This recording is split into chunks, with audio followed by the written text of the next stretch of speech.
오늘은 필리핀의 자동차 산업에 대해서 잠시 얘기를 좀 해보겠는데요. 지금까지의 필리핀의 모든 자동차 산업,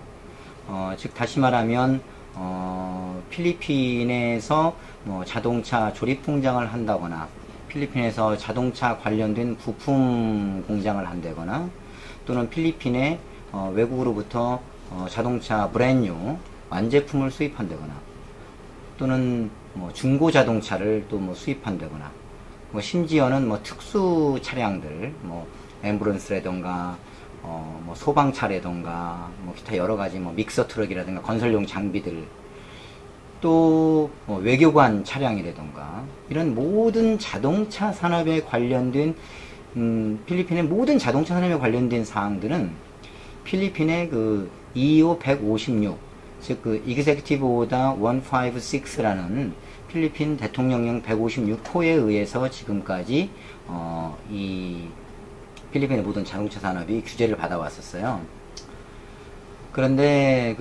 지난 14대 정부인 아로요 행정부가 끝나기 직전에 25877 후에 다시 25877-A로 어멘드가 됐는데 이 대통령령 877-A호가 기존의 25156호를 대체하게 되면서 지금 25877-A에 필리핀의 모든 자동차 산업이 적용을 받게 되었습니다. 물론 이 배경에는 필리핀의 자동차 협회인 깜삐라던가 또는 필리핀의 자동차 경쟁력 위원회인 빠찌라던가 또는 필리핀 자동차 부품 조합이라든가 여러 단체들이 함께 인볼브를 하고 있는데 MVDP라고 해서 필리핀의 모터 비클 디벨로먼트 플랜, 그러니까 필리핀의 자동차 산업 개발 계획이라는 큰 틀 속에서 어떻게 하면 필리핀의 자동차 산업을 더욱 부흥시키면서 더 많은 일자리를 창출할 수 있느냐라는 거에 포커스를 필리핀 정부에서 맞추고 이 MVDP 필리핀 모터 비클 디벨로먼트 플랜에 근거하에 25877-A가 탄생을 하게 되었는데요. 이 25877-A의 핵심은 그 전에 있던 25156하고 크게 많이 달라진 내용들은 많지는 않은데 일부 몇 가지 지금 필리핀은 동남아시아 연합 국가 중 10개 국가 중에 한 나라입니다. 그래서 이 아세안 국가들끼리의 FTA 교역을 좀 더 좀 강화하는 어떤 그런 내용이 있어요. 그래서 지가 이제 한국도 자동차 강국이고 필리핀에도 한국 브랜드인 현대, 기아, 쌍용 등 한국산 브랜드 차량들이 많이 완제품이 수입돼서 여기서 판매가 되고 있기 때문에 저희가 관심을 갖지 않을 수가 없는데 그러면 한국산 자동차한테 어떤 직접적인 영향을 미칠 것이냐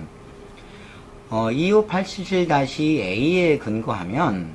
아세안 10개 국가끼리의 자동차 완제품 수출입이라던가 자동차 부품 수출입이라던가 이제 이걸 전문용어로 SKD라던가 CKD라던가 또는 CBU 수입이 서로 상호 이루어져도 관세가 없습니다. 듀티 프리가 돼요. 그래서 예를 들어서 필리핀에 지금 5개의 외국 자동차 조립 공장이 있어요. 포드 자동차, 미국 자동차인 포드 자동차를 빼놓고 나면 나머지 4개가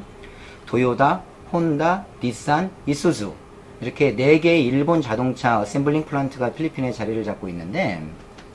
이 자동차 공장들이 여기서 자동차를 조립해서 태국이라던가 싱가포르, 말레이시아 이런 아세안 국가들한테 수출을 해도 관세가 없는 거예요. 그래서 전통적으로 일본은 도요타만 해도 마닐라에 공장을 두면서 도요타 A와 B 모델을 조립하고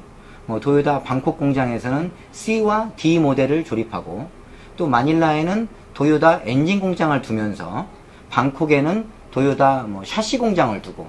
이래서 전략적으로 이미 이 아세안 내에서 이 영내 이 트레이드 하에 전혀 걸림돌이 없도록 정책적으로 일본 정부와 그 업계들이 해오고 있었고, 아마 한국산 자동차들은 필리핀이 자기들의 이렇게 메인 마켓이 아니다 보니까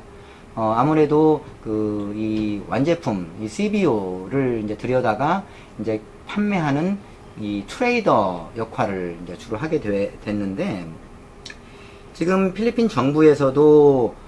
이 단순한 트레이더인 뭐 현대차나 뭐 기아차보다도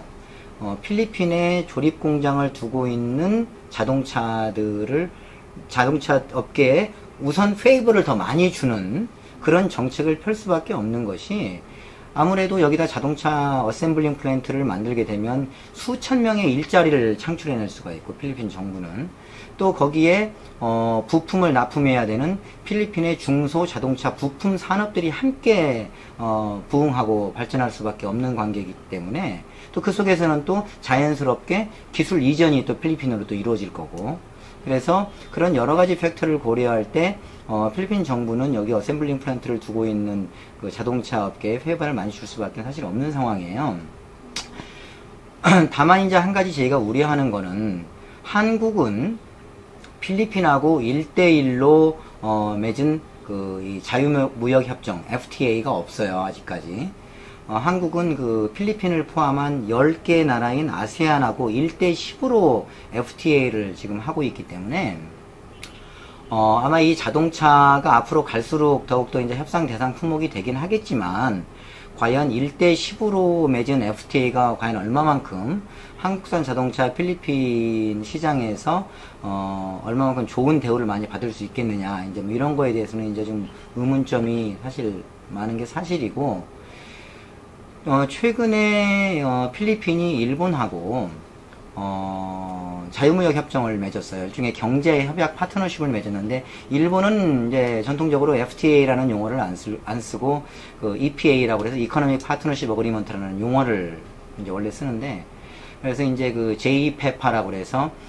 저판 필리핀 이코노믹 파트너십 어그리먼트라는 게 지난 2010년 이제 지난 7월 1일부터 발효가 됐어요. 그래서 이 JPEPA, 일본과 필리핀이 맺은 경제협약 파트너십 어그리먼트의 내용에 모터 비클, 자동차 부분을 보면 배기량 3000cc 이상 차량들은 일본에서 CBO, 완성차로 수입을 해도 관세가 없습니다. 그래서 그 얘기는 우리가 쉽게 거리에서 볼 수 있는 뭐 일본산 뭐 캠리라던가, 또는 뭐 일본의 고급차인 뭐 렉서스,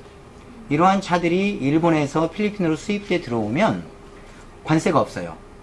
그래서 뭐 캠리하고 경쟁차 중인 현대의 뭐 소나타라던가 이런 차량들은 여전히 지금 현재 관세를 30%를 내고 있기 때문에, 아무래도 그 가격 경쟁력 면에서 시장에서 좀 차별 대우를 받지 않게 될까, 이제 이렇게 우려가 되는 거고, 그 다음에 렉서스 같은 경우는 경쟁차 중인 뭐 독일의 뭐 메르세데스라던가 뭐 BMW, 뭐 아우디, 뭐 제규어, 뭐 이제 이런 차들은 아직도 30% 관세를 내면서 들여오고 있는데, 렉서스가 이제 JPEPA 영향으로 관세가 없이 이제 필리핀 시장에 이제 반입돼 들어오기, 시장이 풀리기 시작하면 이 차별적인 판매가 이루어지지 않겠는가, 이런 게 좀 우려가 됩니다. 그래서 비단 꼭 자동차 산업뿐만이 아니고, 이제 한국도 한 아세안 FTA를 근거로 해가지고 한국 대 필리핀, 뭐 한국 대 말레이시아, 뭐 한국 대 태국, 이렇게 그 1대1 그 FTA를 좀 더 그 인더스트리별로 심도 있게 구체적으로 해야만 그 한국 산업이 동남아 시장에서 자기 자리를 차지하는데 좀 실질적인 도움이 되지 않겠나, 뭐 이렇게 생각합니다.